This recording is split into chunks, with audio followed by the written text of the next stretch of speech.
Mesdames et messieurs, bonjour, bienvenue sur votre émission des livres et des lettres. Aujourd'hui, on va recevoir un auteur assez singulier, avec un ouvrage tout aussi singulier. On va faire dans la science, et précisément dans la médecine, et encore plus précisément dans la chirurgie. Je reçois pour vous ce matin Dr Valentin Atokom, qui a publié La chirurgie en images. C'est un document assez récent, paru cette année même, 2022. C'est avec lui qu'on va passer notre temps de littérature ce week-end.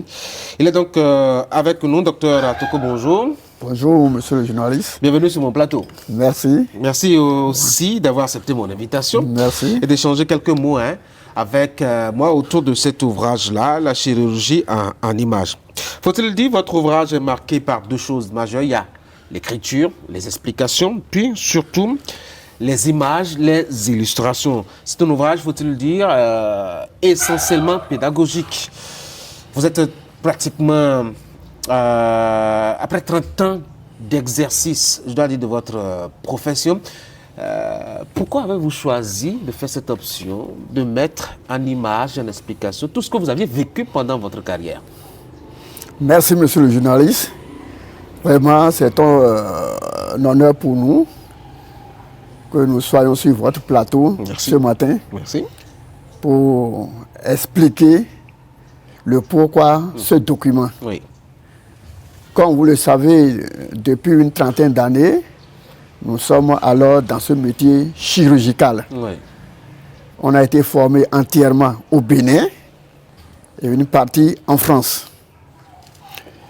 Ben, qu'est-ce qui s'est passé? Depuis notre retraite,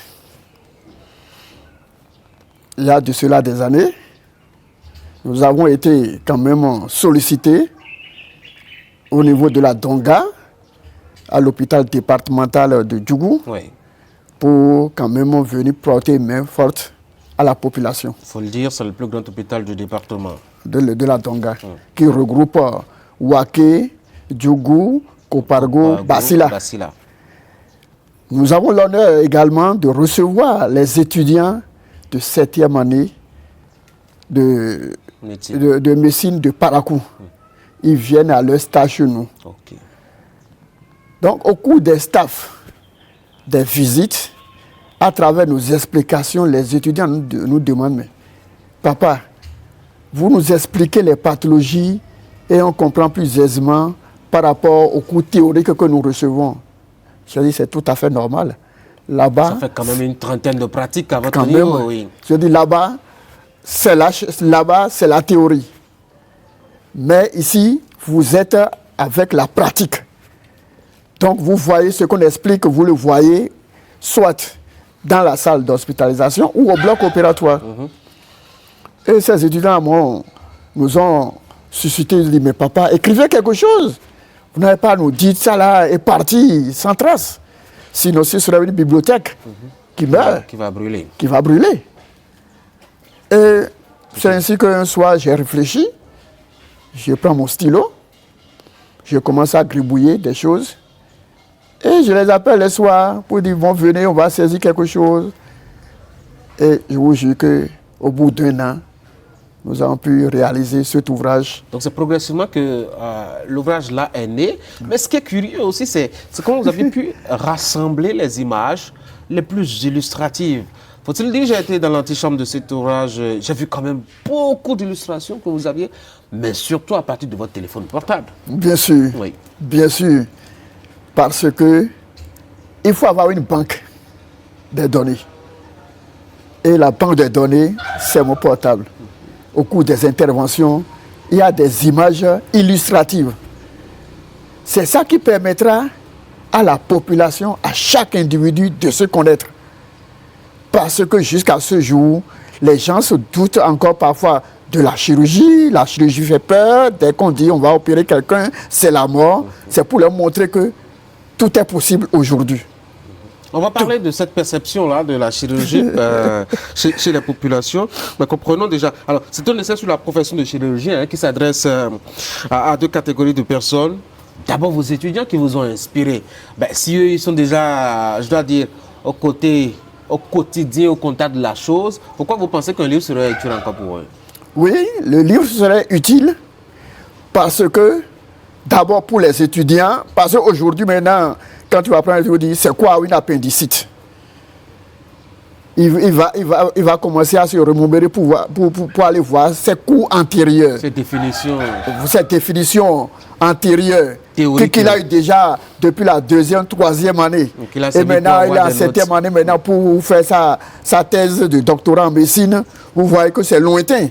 Tout à fait. Mais ce livre-là, qui est un livre de rassembleur des définitions, puisque c'est un livre qui n'a parlé que des définitions et maintenant des sensibilisations. Des illustrations. Parce qu'on va rentrer dedans tout à l'heure, vous allez mieux comprendre. Donc, j'ai rassemblé cette définition-là pour qu'aujourd'hui, que ce soit un étudiant, que ce soit un profane qui prend le livre, dès qu'il aura un mot devant, disons, j'ai mal au ventre, j'ai ceci, j'ai cela, il aurait déjà eu une idée de ce qui se passe dans son ventre. Parce que ce qui se passe dans le ventre, c'est énorme. C'est énorme. Appendicite est là, hernie est là, on dit hémorroïde, quelqu'un vient et dit j'ai l'hémorroïde sans savoir ce qu'on appelle hémorroïde, alors qu'au niveau anal, il y a près de 4 à 5 pathologies différentes au niveau de l'anus. Est-ce que vous voyez?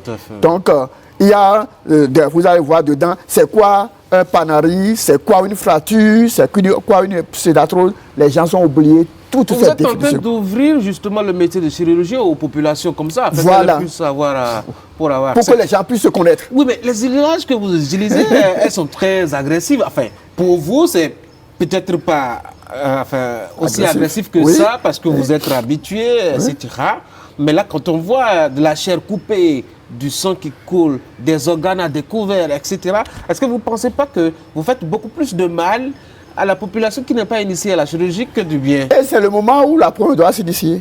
Il faudrait que la population se connaisse. Il faudrait que l'homme se connaisse. Est-ce que vous voyez? C'est l'image-là qui lui permettra de se corriger.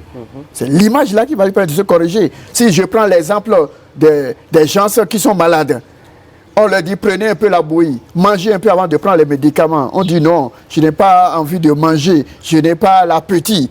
Et il prend un comprimé de ibuprofène, terre à terre. Il prend ibuprofène. Tel que ça tombe sur l'estomac, ça perfore l'estomac. Donc il faut leur montrer la réalité.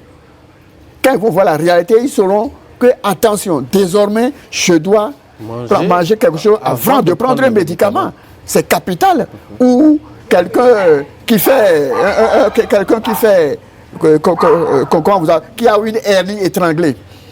La hernie, c'est un trou où c'est l'intestin qui rentre dedans. Maintenant, quand ça se coince, il faut vite aller à l'hôpital pour le décoincer. Mais parfois, les gens vont chez les tradithérapeutes, on leur donne des produits pour faire ci, pour faire ça. Et maintenant, l'intestin est pourri.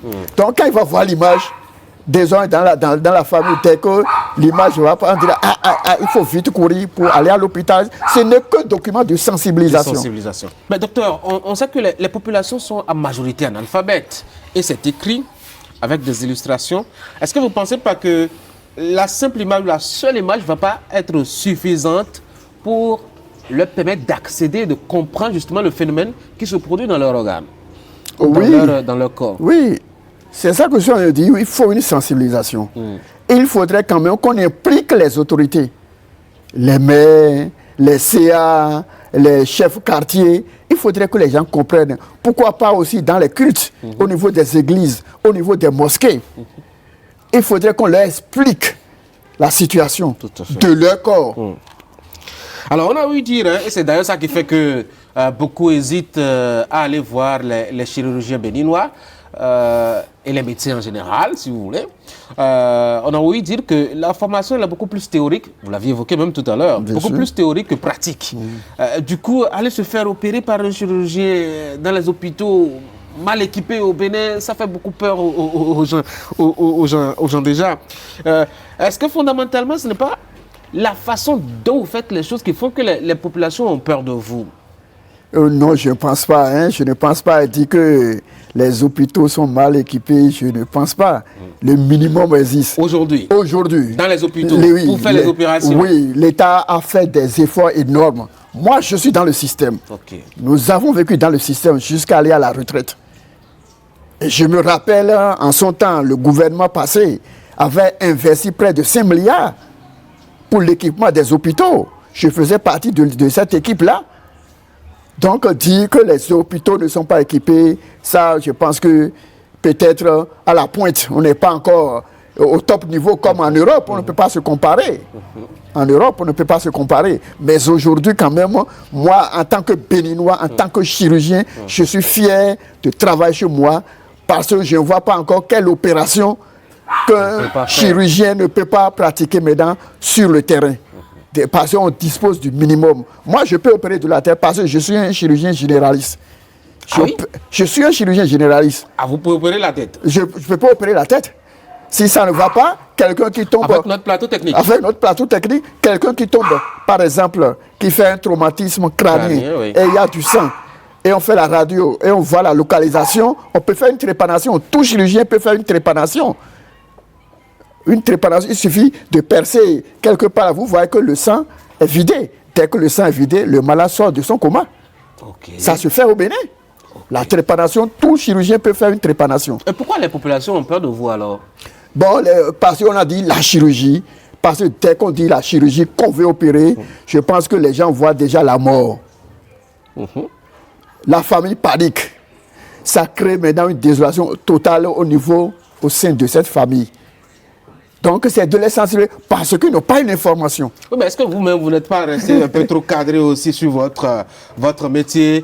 Le chirurgien ou le médecin, c'est toujours le monsieur en blouse, avec les verres, un peu trop intellectuel, qui n'est pas de la situation sociale ou du contexte social de ses patients, qui comprend un peu trop français, qui parle un peu trop français. Et surtout, je ne sais pas si vous avez cette école à part, qui écrit tellement mal qu'on puisse accéder justement à son écriture. Est-ce que ce n'est pas cette façon qui fait que les gens n'ont pas accès à vous, donc vous prennent un peu de façon éloignée? Non, non. Je pense que quand on dit que les docteurs ils écrivent mal, permettez-moi de dire tout simplement, nous avons des belles écritures au cours primaire, au cours secondaire. Oui, mais qu'est-ce qui se passe après? Ça devient comme une araignée tombée dans dès que vous rentrez à la faculté de médecine, le professeur ne va pas répéter le même mot 2 fois. Il ne va pas répéter 2 fois. Lui, il est là, lui, il parle seulement. C'est à vous de vous débrouiller pour écrire. Donc, il faut traîner le bic. Et c'est ça qui entraîne ces genres de déformations que nous avons. Okay. Mais dit qu'on est encore trop intellectuel, je pense qu'aujourd'hui, il y a une ouverture. Effectivement, en son temps, il y a de cela 25-30 ans, quand nous étions en service, tout ça là. Donc, vous savez que la chirurgie, quand on dit la chirurgie à l'époque, c'est uniquement au CNHU. Mais aujourd'hui, la chirurgie, c'est partout maintenant. Les cliniques privées, il y en a partout. Vous opérez à Djougou? Oui, bien sûr. D'accord. Je suis chirurgien là-bas depuis 5 ans, de ma retraite, que je travaille là-bas. Et le minimum, si je peux vous dire aujourd'hui que je suis après de bientôt 3000 et quelques malades opérés en moins de 5 ans à Djougou. Et qu'est-ce que vous pensez de ceux qui pensent ou ceux qui disent que votre métier c'est de la sorcellerie? Parce que justement, si ce n'est pas de la sorcellerie, un métier qui sert à quoi? À couper, à ouvrir, à fermer, à tailler, à coudre par ici, à raccommoder. Un corps humain, ça doit être de la sorcellerie. Je pense qu'on ne raccommode pas. Ah, qu'est-ce que vous faites? On fait la suture. Il faut l'ouvrir, mais on ne coupe pas. Parce que couper, ça c'est les bouchers, ça. Okay. C'est le boucher qui utilise la Qu'est-ce que vous faites? Vous amputez? La hache, le coupe. Vous amputez ou qu'est-ce que vous faites? Nous avons une petite lame que nous appelons bistouri. C'est une petite lame qui nous permet d'accéder là où il y a la pathologie, là où il y a le mal. Là, il faut aller enlever quelque chose. Et on remet encore de l'ordre. Est-ce que vous voyez maintenant? Donc, et aujourd'hui, sachez que c'est une équipe qui travaille, bien sûr. Tout à fait. C'est une équipe. Il y a le chirurgien, il y a l'anesthésiste qui est là, et il y a l'instrumentiste, et maintenant les aides. Donc, c'est toute une équipe qui travaille. Est-ce que vous voyez? Oui, c'est comme ça que ça se passe. Donc, il n'y a plus la peur de chirurgie aujourd'hui. Et vous allez constater que toute opération en dessous de notre ombilic, on n'endort pas le malade. Pourquoi? On n'endort pas le malade. Pour lui permettre d'assister lui-même à ce qui se fait ou Bon, quoi? non, pas pour lui permettre. On lui donne toujours la chance d'être en joie, d'écouter. Lui, il écoute la musique là-bas, mais nous avons fini l'opération en bas ici. Les césariennes aujourd'hui ne se font plus avec l'anesthésie générale. Ok. Non. Les césariennes, les hernies, les appendicites, maintenant, ça ne se fait plus. Les fractures, des choses, ça ne se fait plus avec anesthésie générale. Puisque c'est quand on dit que quand on va endormir un malade, c'est ça qui crée la panique. Et aujourd'hui, la population aussi a compris. Parce qu'aujourd'hui, la population demande, qu'est-ce que vous voulez me faire, docteur? Vous voulez m'endormir ou bien vous voulez me tuer à moitié? On dit on va vous tuer à moitié. Donc c'est ça notre magie. Donc il n'y a pas de la sorcellerie. Il n'y a pas de la sorcellerie. Non, il n'y a pas de la sorcellerie. Tout ce qui se fait là peut être accessible à la compréhension du profane, de la population. Bien sûr, on leur explique ça aujourd'hui. Et aujourd'hui, vous allez constater, même à Djougou, actuellement, nous avons une psychologue. Aujourd'hui, normalement, puisque ça là, c'est déjà en vogue en Europe. Tout malade qui doit normalement une intervention chirurgicale doit quand même avoir les conseils d'un psychologue. Et ça nous manque dans notre pays. Mais aujourd'hui, maintenant, nous avons maintenant cette faculté-là à notre université. Avant, on se servait de nos talismans. Voilà. On disait, bon, ça peut aller dans la tête, quoi. Alors, docteur, quelles sont les pathologies les plus fréquentes, vous en tant que chirurgien, qui arrivent à votre table? Ah oui, les pathologies les plus fréquentes, premièrement, c'est d'abord l'appendicite. C'est très fréquent. Ah, c'est très fréquent. Et comment on peut comprendre ça? Non, vous savez que... Est-ce que c'est l'alimentation? Qu'est-ce que c'est? Enfin, bon, quand j'étais petit, quelqu'un m'a dit... de ne pas prendre du riz, que voilà, c'est pas bien cuit. Voilà, un grain peut se coincer dans l'intestin, etc. Oui. Tout ça là, c'est possible. Tout ça là, c'est possible. Parce que c'est quoi l'appendice d'abord? L'appendice, c'est un reliquat que la nature nous a donné sur notre tube digestif. C'est un reliquat. C'est lui qui est au carrefour entre l'intestin grêle et le gros intestin. Ça ne sert à rien. On peut vivre sans ça. Mais comme l'État nous l'a donné, comme la nature nous l'a donné, nous sommes obligés de le garder. Donc, il suffit qu'il y ait une pathologie, qu'il y ait un petit microbe qui passe et lui, se coince là. Ou, comme on l'a dit tout à l'heure, un grain, parce que parfois, moi j'ai opéré des gens d'appendicite, par exemple à Djougou, et je vois des graines d'haricots dedans. Ah oui? Oui, il y a des graines d'haricots qu'on a trouvées dedans. Donc, une fois que c'est tombé dedans, ça ne peut plus sortir. Ça reste là, à pourri, et c'est ça qui crée maintenant l'appendicite. Donc, en dehors de l'appendicite, nous avons les hernies. Les hernies, là, ça, c'est au quotidien. Carrément, hein? Et ça, là, c'est lié à l'effort physique et à l'âge de l'individu. Ah bon? Si vous allez maintenant dans la zone de Bonou, de Dambo, là où il y a les pêcheurs, là où il y a les pêcheurs, là où il y a les cultivateurs, tout ça là. Qui font beaucoup d'efforts physiques. Ça crée maintenant ces désagréments au niveau maintenant de leur sexe, où vous voyez l'intestin qui tombe. Ça n'a rien à voir avec un envoûtement? Non, désolé. Une épidémie peut-être? Quand nous on attend des publicités, on dit non, bon, nous on rit. Un trou, c'est un trou. Un trou, c'est un trou. Il faut aller fermer. Que de prendre des potions pour dire que ça ne peut jamais se fermer. Ça, ce n'est pas possible. Donc, en dehors de ça, maintenant, il y a les perforations de l'intestin que nous appelons les péritonites. Ça aussi, c'est fréquent. Ça, là, c'est lié à la maladie sale des mains. Le paysan qui travaille toute la journée, il veut manger, il n'a pas de l'eau à côté pour se laver les mains, il frotte seulement la main sur son pantalon. Sur son pantalon. Les périodes de mangue, des fruits, des mangues, des acajou et des noix de karité. En cette période-là, nous avons plein de péritonites, de perforation intestinale qu'on appelle la fièvre typhoïde. Ah, ok, la fièvre typhoïde. Ok. Et vous voyez que tout l'intestin est percé, comme les charançons perforent les graines de maïs. Ok.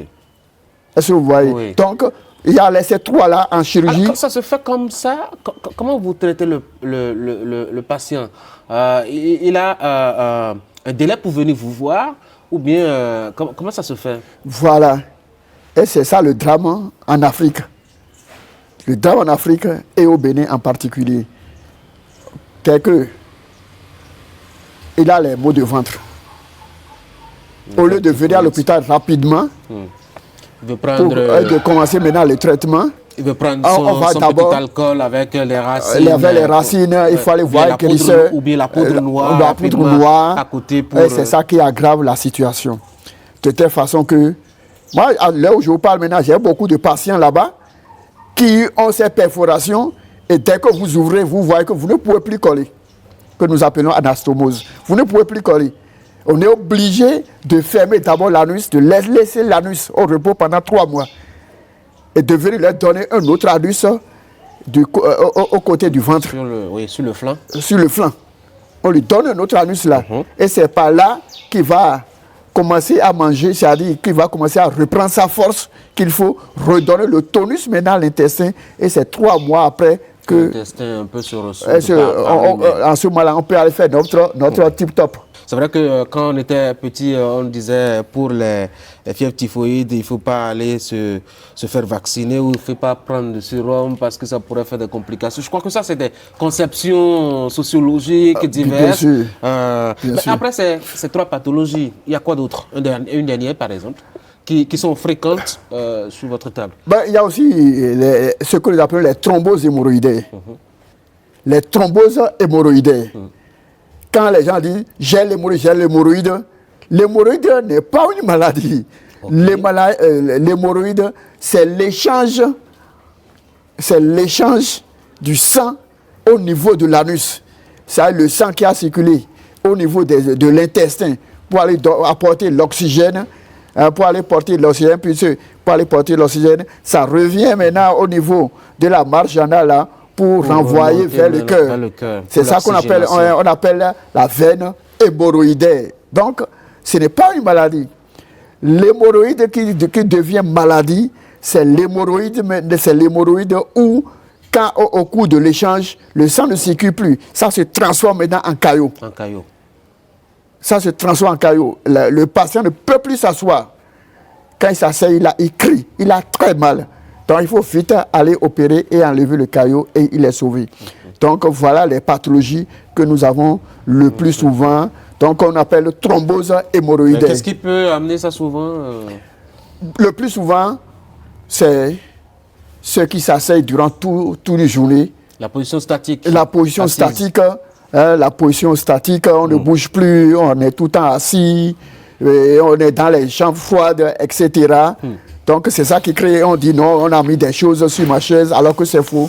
Ça se passe aussi beaucoup chez les semi-diamants, sur les gémérats qui sont assis sur la moto durant toute une journée. C'est la pathologie de ceux-là. Ok, ils sont plus exposés à ça. Très exposés. Okay. Les semi-diamants sont très exposés aux thromboses hémorroïdaires. Les secrétaires de bureau. De bureau. C'est pourquoi vous allez voir qu'en Europe, il arrive des heures qu'on appelle les heures de pause. Toutes les 2 heures, on conseille aux agents de se lever pour faire des mouvements au moins de 5 minutes. Est-ce que vous voyez maintenant? Ça permet à la veine hémorroïdaire de faire circuler. Sinon, vous êtes assis sur lui, il doit faire l'échange, il ne fait pas l'échange, il se coince. Et c'est de tout ça que vous parlez dans votre ouvrage avec, ma foi, des constats. Images à l'appui, des explications. Images à l'appui, comment est-ce qu'il faut procéder quand on est face à ce genre de cas. C'est vraiment un ouvrage très, très pédagogique, en tout cas très utile pour, je dois dire, les étudiants en médecine chirurgie, et précisément. Alors, vous avez fait autant d'années dans le monde, vous y êtes toujours dans le monde de la chirurgie. Comment va la chirurgie au Bénin aujourd'hui? Non, je pense qu'aujourd'hui, la chirurgie commence à mieux se porter. Parce que nous, en son temps, quand on dit formation en chirurgie, on était tous des chirurgiens généralistes. Okay. Mais aujourd'hui, je pense que... Il y a des spécialisations dans le domaine. Dans le domaine. Okay. Quelqu'un qui a un problème de l'appareil urinaire aujourd'hui, on va voir un urologue. Ce n'est plus un chirurgien généraliste. Même moi qui suis ici maintenant, quand je reçois ces cas-là, je les oriente vers mes confrères. Okay. Parce qu'ils sont plus pointus. dans leur domaine. Aujourd'hui, maintenant, on a les chirurgiens viscérales, on a les chirurgiens traumatologues, on a les chirurgiens, etc., etc. Donc maintenant, les choses commencent à être clarifiées. Et je pense que c'est un avenir meilleur pour notre pays. Ça commence pas à se spécialiser dans ce domaine. Comment voyez-vous la profession d'ici 20 ans 10 ans, 20 ans? Comment vous voyez la profession? Non, je pense que vous voyez qu'actuellement, moi j'apprécie le gouvernement actuel qui a, je ne vais plus dire initié, avec cet hôpital qui est en construction actuellement à Abomey-Calavi. Je pense que c'est un avenir pour notre pays. Okay. Donc d'ici 20 ans, je pense que les évacuations sanitaires vont cesser un peu. Vous allez voir que le pays serait développé. Ah oui? On est fiers d'être béninois. Bon, ben, on l'espère vraiment que les gens vont éviter de prendre l'avion pour aller se soigner, parfois aux frais de la princesse. Je vous avais passionné, même sur le plateau tout à l'heure, passionné de votre science, passionné de votre métier. Comment on arrive à aimer autant voir au quotidien du sang, de la chair, des os à découvert? Non. Sauver, quand vous voyez votre malade qui est mourant, le lendemain, vous êtes content, vous êtes heureux. Donc il faut l'aimer. Il faut l'aimer. C'est ça. Il faut l'aimer. Le goût du sauvetage qui vous fait être très amoureux de votre profession. Quand on les voit, je vous dis, après l'opération, on est content. Quelqu'un qui est déjà... Je prends l'exemple de quelqu'un qui a fait un accident. Il est sur sa moto, il tombe, il reçoit un coup de guidon. Et au côté gauche, sa rate est cassée. Dans les 6 heures, si vous ne le prenez pas, il va mourir. Dans les 6 heures, puis la rate commence à saigner dans son ventre. On appelle ça maintenant un pneumopéritoine. Du sang dans le ventre. Vous ne serez pas content de le revoir dès le lendemain, après l'opération, bien en forme. Puis dès le lendemain, il commence à manger. Il est en forme. On doit être content. Donc, c'est un métier très passionnant. Très passionnant. Et moi, je félicite les jeunes qui ont embrassé cette carrière médicale. Une dernière curiosité, où est-ce qu'on trouve votre livre? Comment est-ce que ça se gère? Voilà. Actuellement, nous n'avons pas encore fait le lancement officiel à la faculté de médecine de Cotonou, à la faculté de médecine de Parakou, mais on est en train de les positionner maintenant dans les librairies au niveau national. C'est déjà à la Sonaec, c'est déjà à la librairie Notre-Dame, c'est à la librairie La Capitale à Porte-Novo, c'est à Lokossa, c'est à Komé, c'est à Djougou, c'est à Parakou, presque un peu partout. Un peu partout. Docteur Valentin Atoko, merci beaucoup d'être venu sur mon plateau. Merci pour cet honneur. Un peu, au-delà de votre livre, de votre profession, de façon assez passionnante et très intéressante. Merci encore une fois d'être venu. Mesdames et messieurs, c'est la fin de cette émission. Merci d'avoir été là. Ce fut un plaisir d'avoir échangé ces instants avec vous autour donc de ce bouquin. Encore une fois, merci d'avoir été là. Vous passez un excellent week-end. Samedi prochain, on va se revoir avec un autre auteur pour un autre numéro de votre émission des livres et des lettres consacrés à la littérature béninoise.